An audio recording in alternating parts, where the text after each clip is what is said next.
नमस्कार दोस्तों, आज हम आपके लिए पितृपक्ष में सुनी जाने वाली बहुत ही लोकप्रिय और पौराणिक कथा लेकर आए हैं। पितृपक्ष की लोक कथा के अनुसार जोगे तथा भोगे दो भाई थे। दोनों अलग अलग रहते थे। जोगे धनी था और भोगे निर्धन। दोनों भाई में परस्पर बड़ा प्रेम था। जोगे की पत्नी को धन का अभिमान था, किंतु भोगे की पत्नी बड़ी ही सरल स्वभाव की थी। पितृपक्ष आने पर जोगे की पत्नी ने उससे पितरों का श्राद्ध करने के लिए कहा, तो जोगे इसे व्यर्थ का कार्य समझकर टालने की चेष्टा करने लगा।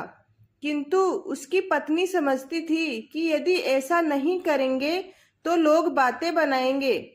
फिर उसे अपने मायके वालों को दावत पर बुलाने और अपनी शान दिखाने का यह उचित अवसर भी लगा। अतः वह बोली, आप शायद मेरी परेशानी की वजह से ऐसा कह रहे हैं, किंतु इसमें मुझे कोई परेशानी नहीं होगी।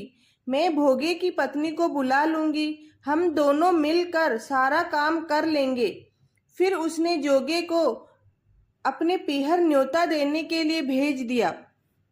दूसरे दिन बुलाने पर भोगे की पत्नी सुबह सुबह आकर काम में जुट गई।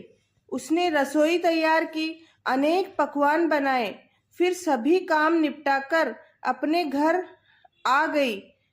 आखिर उसे भी तो पितरों का श्राद्ध तर्पण करना था। इस पर अवसर पर न तो जोगे की पत्नी ने उसे रोका और न ही जोगे ने, और न ही वह रुकी। शीघ्र ही दोपहर हो गई। पितृ भूमि पर उतरे। जोगे भोगे के पितृ पहले जोगे के यहाँ गए तो क्या देखते हैं कि उसके ससुराल वाले वहां भोजन पर जुटे हुए हैं। निराश होकर वे भोगे के यहाँ गए। वहां क्या था, मात्र पितरों के नाम पर अगियारी दे दी गई थी। पितरों ने उसकी राख चाटी और भूखे ही नदी के तट पर जा पहुंचे।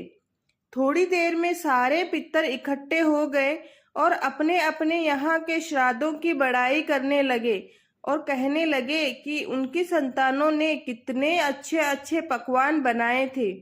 जोगे भोगे के पितरों ने भी अपनी आप बीती सुनाई।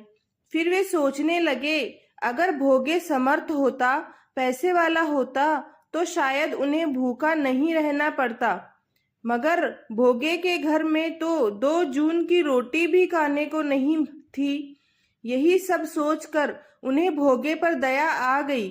अचानक वे नाच नाच कर गाने लगे, भोगे के घर धन हो जाए, भोगे के घर धन हो जाए।